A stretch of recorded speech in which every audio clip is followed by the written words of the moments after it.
Oke, kawan-kawan semuanya, Assalamualaikum warahmatullahi wabarakatuh. Seperti biasa, gue kembali lagi di channel YouTube ini ya. Untuk kesempatan kali ini, gue ingin sedikit mengulas ini ya, terkait dengan berita terbaru ya, yang ada hubungannya dengan kondisi kesehatan dari Mukidi yang apa namanya dikabarkan di beberapa media online yang gue baca ya, kondisi Mukidi ini sangat memprihatinkan ya. Karena kemarin kan kita sama-sama tahu ya, beritanya Mukidi kan katanya merayakan hari ulang tahun ke-64 di rumahnya di Solo. Di situ dengan jelas gitu ya kita melihat ya raut wajah mukanya Mukidi itu berbeda sekali gitu dari sebelumnya. Jadi mukanya Mukidi itu terlihat seperti bengkak ya atau apa namanya kembung atau gimana gitu ya. Terus kemudian juga di raut wajahnya itu didominasi sama warna hitam gitu ya, bercak-bercak hitam, flek hitam, campur putih juga fleknya gitu ya. Kemudian flek-flek hitamnya itu sampai menjalar ke leher gitu ya. Ini kan apa namanya tentu sangat apa namanya mengerikan gitu kalau kita lihat dari raut wajahnya Mukidi ini seperti kondisi yang sekarang gitu ya.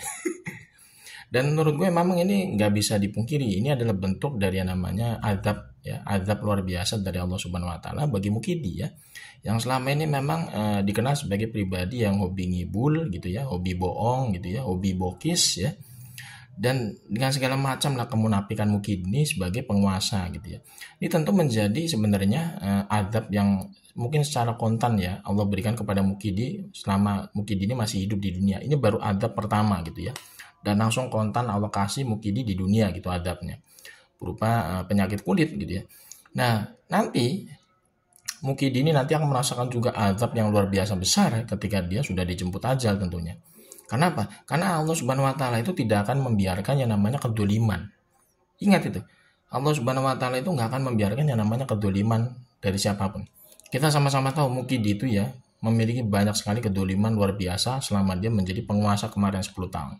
Ada peristiwa KM 50. Ada peristiwa ya KPPS ya meninggal kalau nggak salah itu 800 KPPS meninggal dunia 2019 pemilu. Itu pun itu pun dibiarkan begitu aja, nggak ada proses hukum. Kemudian apa namanya peristiwa Kanjuruhan. Kemudian di situ juga ada apa namanya banyak peristiwa penggusuran dari masyarakat gitu ya, di Rempang, di PIK 2 ya. Kemudian juga sampai banyak lah ya istilahnya tuh kebobrokan dan kedoliman Mukidi selama jadi penguasa kemarin itu sekarang terakumulasi ya dengan ada namanya adab dari Allah Subhanahu Wa Taala bagi Mukidi ya dalam bentuk penyakit kulit. Jadi kalau misalkan kita lihat dari skema konsep ya, kita mengenal bentuk penyakit kulit yang dirasakan oleh Mukidi sekarang adalah berupa adab dari Allah Subhanahu Wa Taala. Itu kita bisa lihat dalam Al-Quran ya, surat Az-Zumar ayat 60. Dalam surat Az-Zumar ayat 60 itu dijelaskan dengan gamblang bahwa ya orang-orang yang hobi ngibul ya, orang-orang yang hobi bohong gitu ya, orang-orang yang hobi bokis selama hidup di dunia, maka raut wajahnya itu akan gelap ya. Raut wajahnya akan gelap, tidak memiliki cahaya, dan bisa ditafsirkan pada ayat itu bisa diberikan adab sama Allah Subhanahu Wa Taala dalam bentuk penyakit. Jadi ketika Mukidi ini sekarang merasakan penyakit kulit yang sangat bikin kita ngeri gitu yang ngelihat mukanya itu merupakan salah satu bentuk adab luar biasa dari Allah Subhanahu Wa Taala kepada orang yang hobi ngibul seperti Mukidi. Jadi menurut gue memang ini ya bisa menjadi itibar bagi kita semua ya, bagi orang yang beriman, orang yang masih yakin dengan adanya Allah Subhanahu Wa Taala ya, supaya kita tuh lebih berhati-hati ketika kita berbuat sesuatu ya, ketika Allah memberikan kita semacam karunia kesehatan gitu ya, kehidupan gitu ya, itu harus kita gunakan untuk hal-hal yang baik gitu ya. Jangan sampai kita itu mencontoh, meniru atau meneladani lah karakter-karakter dari Mukidi yang boleh dibilang ya sangat-sangat tidak baik gitu ya. Bahkan sebagai penguasa saja Mukidi ini sangat tidak baik ya untuk dijadikan teladan ya. Padahal namanya pemimpin itu kan harusnya dijadikan contoh oleh rakyatnya, tapi Mukidi ini tidak bisa dijadikan contoh sama sekali oleh rakyat. Hobinya ngibul gitu ya, mengacak-ngacak konstitusi, kemudian melakukan banyak penyimpangan terkait dengan regulasi undang-undang gitu ya. Kemudian berbagai macam lah ya, dia janji nggak pernah ditepati gitu ya. Kemudian juga banyak ya melakukan bentuk-bentuk pengkhianatan terhadap konstitusi.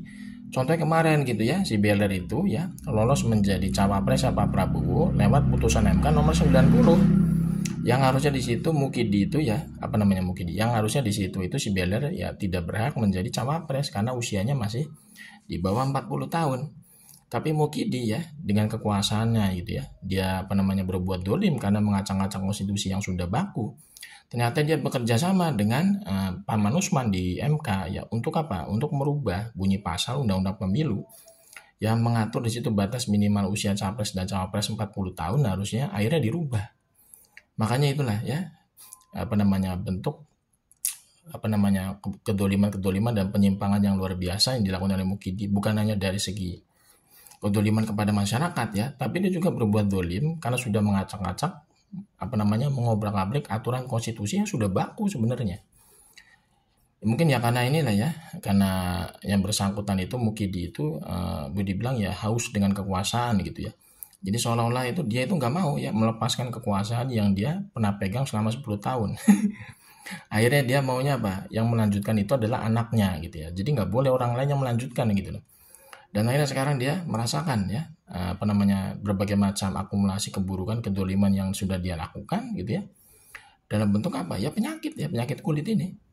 Dan mudah-mudahan sih kalau bisa gitu ya, Mukidi ini mungkin nasibnya bisa sama seperti Kemal Atatürk atau seperti Mirza Ghulam Ahmad nasibnya gitu ya. Apa namanya koit gitu ya dalam kondisi berpenyakit kulit gitu ya.